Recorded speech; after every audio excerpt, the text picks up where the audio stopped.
Hai para anak Adam yang solehah dan solihun di seluruh alam semesta ini, bagaimana kabarnya? Berjumpa kembali bersama Encep Aden di sebuah konten nyarita yang mudah-mudahan bisa menghibur, menemani pertek-tek bengekan bagi kehidupan di dunia permalasan Anda. Mari kita nikmati, syukuri yang Tuhan beri, dan tetap semangat hidup meski tak berguna. Alur cerita drama Korea kali ini tentang seorang putra mahkota bersama 3 pengawalnya yang tanpa sengaja melompati waktu 300 tahun ke zaman modern untuk mengungkap hilangnya sang direktur perusahaan, yang mana direktur tersebut adalah reinkarnasi dari dirinya. Mampukah mereka bertahan pada zaman di mana si kaya makin kaya dan si miskin makin kapacirit, atau malah menyerah karena keadaan? Tanpa banyak cuap-cuap di awal, kita langsung saja ke ceritanya. Di pagi hari, putra mahkota dikejutkan dengan sebuah kabar buruk. Lalu ia pun bergegas dan melihat istrinya telah mengapung di danau tak bernyawa. Putra mahkota yang bernama Jamal ini sangat histeris karena tak menyangka jika istrinya meninggal sangat mengenaskan. Saat itu Jamal teringat waktu di mana dia masih kecil akan segera dijodohkan oleh ayahnya, dan sang raja pun sudah memantapkan pilihannya pada putri keluarga bangsawan. Kala itu, seorang anak berlari untuk menyampaikan sebuah informasi pada kakaknya. Ternyata Hwayong sebagai kakak merasa kecewa karena si ayah malah memilih si bungsu Buyong untuk menjadi pendamping hidup putra mahkota yang selama ini ia dambakan. Di sisi lain, pada zaman milenial ini, ada seorang anak bernama Pak Ha begitu mirip dengan Buyong, dan dia sedang menunggu tamu bersama sang ayah. Rupanya, wajah tamu itu pun sama persis dengan Hwayong. Dia adalah Hong Sena yang datang bersama ibunya. Dari pertemuan tersebut, akhirnya mereka dipersatukan menjadi sebuah keluarga. Namun Hong Sena yang kini menjadi seorang kakak selalu disalahkan karena tidak bisa menjaga sang adik dengan benar, hingga timbullah sebuah kebencian pada dirinya. Sampai suatu hari Hong Sena membuat adik tirinya dipitnah sebagai pencuri di sebuah toko. Untung saja pada saat itu ayah berada di TKP dan membuat Hong Sena menerima hukumannya lagi. Kebencian Hong Sena yang semakin menggunung atau nafsu kepegung mendapat kesempatan untuk menyalurkannya, yaitu dengan meninggalkan Pak Ha saat molor atau tidur di sebuah mobil. Dan tanpa rasa kasihan sedikit pun, dia membiarkan adiknya dibawa oleh mobil tersebut.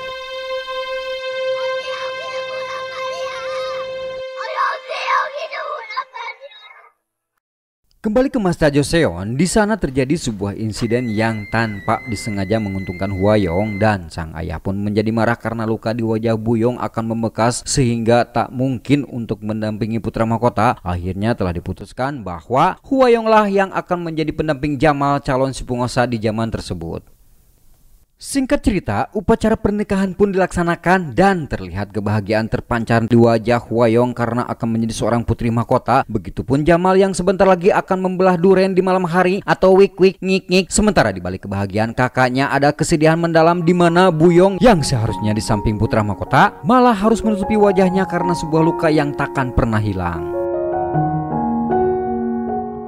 Tak terasa waktu berlalu begitu cepat. Mereka yang sudah dewasa sedang berjalan-jalan di sekitaran istana. Dengan tiba-tiba Jamal memberikan tebak-tebakan pada istrinya. Hwayong yang kebingungan langsung memberikan kode pada si Buyong agar membantu untuk menjawab. Ternyata Jamal cukup puas dengan jawaban tersebut sehingga ia menantang kembali. Dan kali ini jika Buyong bisa menjawab dalam waktu 2 hari, maka dirinya akan diberikan sebuah hadiah top up FF semoderna. Kembali ke awal, saat Jamal melihat sang istri sudah mengapung di danau, dia curiga bahwa itu adalah sebuah pembunuhan, lalu mengeluarkan perintah agar para pengawal menutupi jasadnya dengan kain sutra terbaik dan segera menguburkannya untuk menjaga isu negatif di kalangan masyarakat. Serta dengan kematian yang tak wajar itu, putra mahkota akan melakukan investigasi.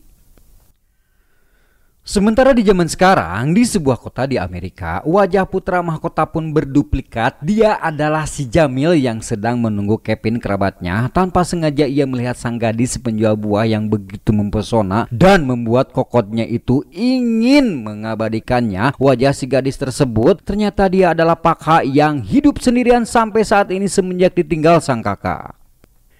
Malam harinya, Jamil bersama Kevin sedang berbincang di sebuah bar dan mereka kembali melihat Pak Ha yang sedang bekerja sambilan di sana. Melihat tatapan Jamil yang begitu mendalam, Kevin sadar jika saudaranya sedang jatuh cintrong. Saat itu Pak Ha mendapatkan panggilan dari Korea bahwa keluarganya yang sudah lama ini ia cari telah ditemukan.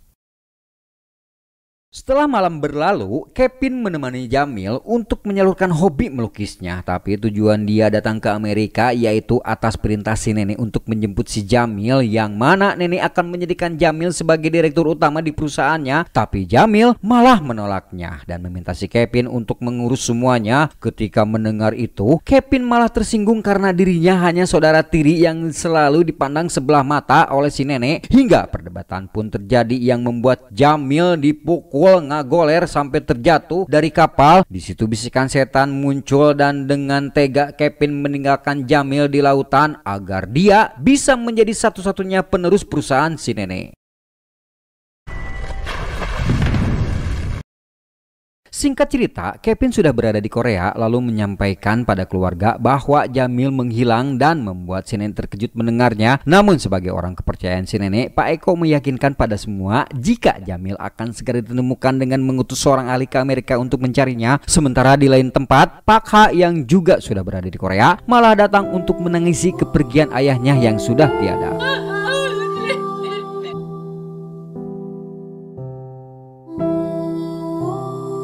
Saat upacara pemakaman selesai, dia meminta maaf pada ibu karena baru bisa datang dengan alasan ia telah mengalami kecelakaan mobil dan sebagian ingatan di masa lalunya menghilang. Mendengar itu semua, Hong Sena yang ada di sana sangat lega karena kejahatannya waktu kecil masih dapat disembunyikan.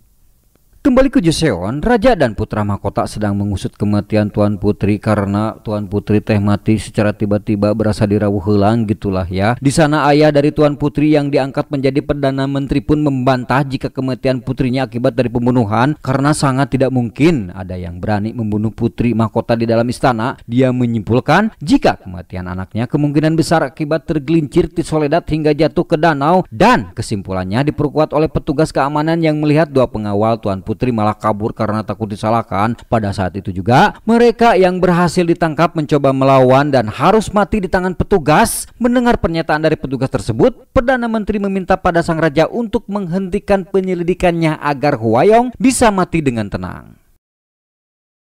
Namun Jamal yang cukup yakin istrinya dibunuh bertekad mengungkap kasusnya dengan merekrut 3 orang ahli dalam bidangnya masing-masing. Di antaranya ada ahli bela diri bernama Yongsul. Dia akan dihukum mati karena sudah membunuh bangsawan yang memperkosa adiknya serta membunuh ibunya. Kedua bernama Dochan, ahli mengumpulkan informasi dengan merubah dirinya sebagai perempuan cantik. Dan yang terakhir adalah Manbo. Dia orang jenius namun tak pernah dianggap karena terlahir di luar pernikahan.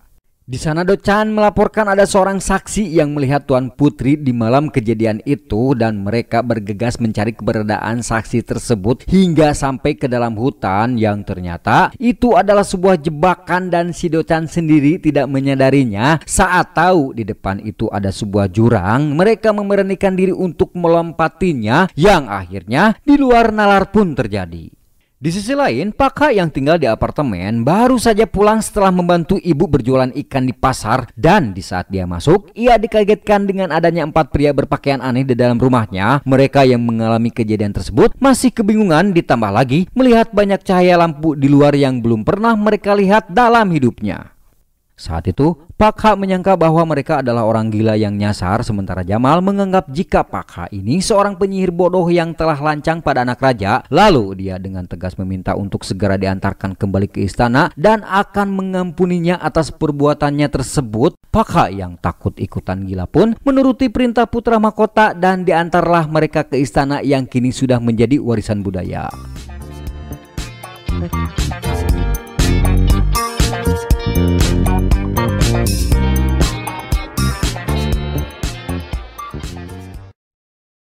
Setelah turun dari mobil, Manbo begitu penasaran dengan apa yang dinaikinya. Namun ketika mereka berteriak agar pintu istana segera dibukakan, polisi datang dan membawa mereka ke kantor karena dianggap mengganggu ketertiban umum. Seperti biasa, di awal polisi menanyakan identitas masing-masing tapi mereka tak paham apa yang dimaksudnya itu. Pak polisi yang kebingungan pun mencoba meminta kontak yang ia bisa hubungi. Namun semua yang dikatakannya itu mereka masih belum paham juga, yang membuat polisi itu sangat kesal dan tetap sabar sambil memperlihatkan beberapa benda agar bisa melacak seseorang. Melihat itu semua, Manbo yang jenius pun teringat plat nomor mobil Parka, tapi dia tak paham tulisannya sehingga ia mencoba menggambar apa yang sudah dilihatnya itu. Karena kejeniusan Mambo, polisi pun bisa mengantarkan mereka yang membuat Parka cukup terkejut. Namun di saat akan menjelaskan kronologinya, polisi pun tersebut malah langsung cabut karena sudah muak dengan tingkah laku mereka. Lalu Dochan yang lapar berpura-pura pingsan agar mendapat perhatian Parka yang sedang kesal. Dan pada akhirnya mereka pun dibuatkan makanan untuk Lolodok. Saat itu, ibu kos memanggil Parka untuk mengenalkan seseorang yang akan menjadi tetangga barunya. Sedangkan di rumah, mereka terkejut melihat di sebuah TV ada yang mau memanah mereka. Yongsul pun dengan sigap menghancurkan TV tersebut. Dan itulah awal dari kekacauan yang mereka perbuat sampai akhirnya gorden yang baru dibeli pun harus hangus terbakar. Parka yang melihat itu sangat terkejut dan langsung memadamkan apinya. Di sini Parka sudah jelas sangat marah hingga membuat sebuah kesepakatan bahwa mereka akan menjadi anak buahnya sampai dianggap impas atas semua kerugian yang ditimbulkan.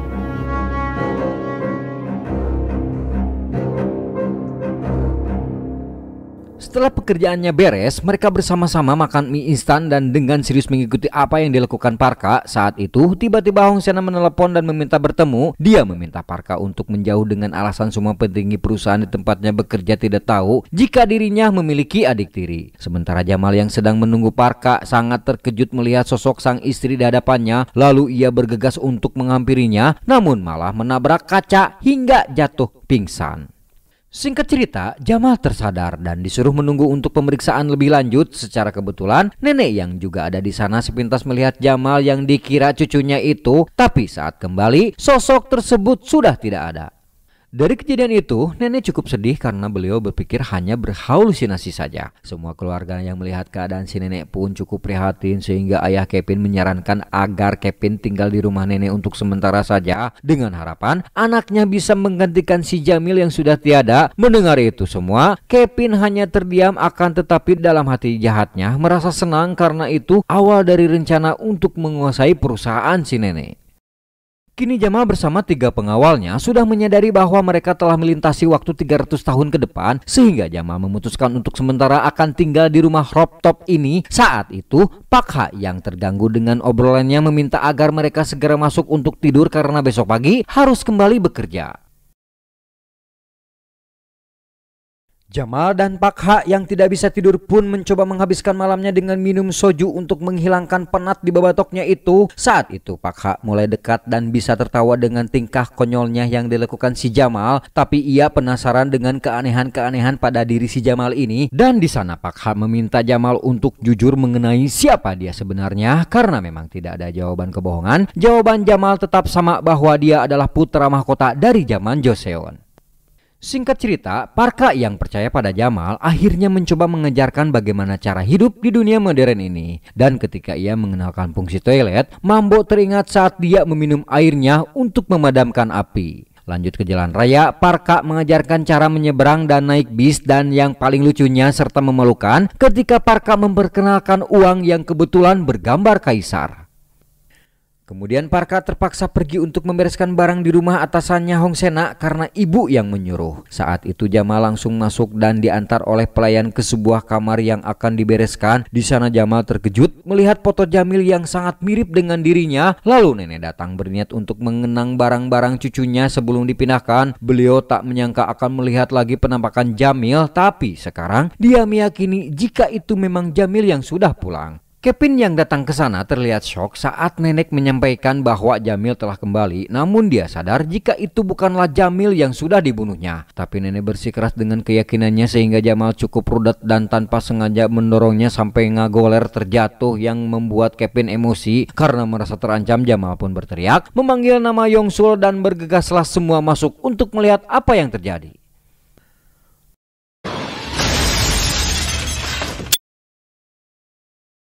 Dalam perjalanan pulang, para pengawalnya hanya bisa melihat Jamal yang sedang dimarahi karena telah mengacau. Parka cukup resah karena berpikir dia harus mengganti rugi atas apa yang telah dilakukan oleh anak buahnya. Sementara nenek memarahi Kevin yang telah membuat keributan, lalu beliau meminta agar Kevin segera membawa Jamil bagaimanapun caranya karena meyakini jika ingatan cucunya saat ini sedang bermasalah. Di tempat lain, Hong Sena yang juga disuruh untuk mencari Jamil meminta bantuan pada ibunya untuk mencari tahu informasi tentang seorang pria yang bernama Parka. Sementara Parka sendiri secara kebetulan bertemu dengan Kevin di jalan. Dia pun langsung meminta maaf dan akan mengganti rugi atas semua kerusakan yang disebabkan oleh anak buahnya itu. Mendengar itu, Kevin langsung memaafkan Parka dan tidak perlu mengganti rugi. Yang perlu dilakukan Parka adalah cukup berpura-pura tidak mengenal Jamal jika ada orang yang menanyakannya, karena mereka akan meminta ganti rugi cukup besar mengingat barang yang dirusaknya adalah barang antik koleksi si nenek. 그 남자분 혼자만. Setelah bertemu dengan Parka, Kevin melanjutkan makan malam bersama Hong Sena untuk meminta maaf karena nenek telah menyusahkannya. Dia pun mengajak liburan ke Inggris sambil berkunjung pada ibunya Hong Sena. Rupanya itulah kebohongan Hong Sena tentang latar belakangnya karena ia malu memiliki seorang ibu sebagai penjual ikan di pasar tradisional. Esok harinya, Hong Sena bersama ibu serta Parka sedang berada di sebuah restoran. Saat itu ibu meminta Parka untuk mengantarnya ke toilet. Di sana ibu memberitahu bahwa Hong Sena meminta untuk memujuknya agar Parka bisa membawa Jamal pada nenek karena ibu yang memohon Parka pun tidak bisa menolak permintaannya. Singkat cerita, dibawalah Jamal ke kantor nenek dan dia meminta maaf pada Jamal karena harus melakukan itu, tapi dia berjanji akan membuatkannya makanan enak setelah pulang. Saat tiba di dalam, nenek yang penasaran mencoba bertanya tentang asal-usul Jamal yang sangat mirip dengan cucunya ini. Untungnya Jamal teringat perkataan Parka agar tidak mengatakan apapun tentang Joseon. Jadi, dia hanya meminta maaf dan meyakinkan pada nenek bahwa dia bukanlah orang yang nenek cari. Akhirnya Jamal pun diizinkan untuk pergi, namun saat di lobi Jamal dibuat kaget karena kembali melihat sosok istrinya dan tanpa pikir panjang dia pun langsung menghampiri Hong Sena yang membuat dia diseret keluar oleh petugas. Di sisi lain, Parka yang berencana membuat toko buah kedatangan pemilik toko untuk mengambil uang muka yang sudah dijanjikan. Namun cek yang ada di tas malah hilang, padahal sejak keluar dari bank tadi ia tidak pernah mengeluarkan apapun dari dalam tasnya. Pemilik toko yang tak percaya dan merasa dipermainkan dengan tegas membatalkan jual belinya. Di sana Parka mencoba menghubungi Hong Sena untuk meminta bantuan, tapi Hong Sena sengaja tidak menjawab panggilannya dan ternyata dialah yang mengambil lalu merobek cek itu saat Parka mengantar ibu ke toilet.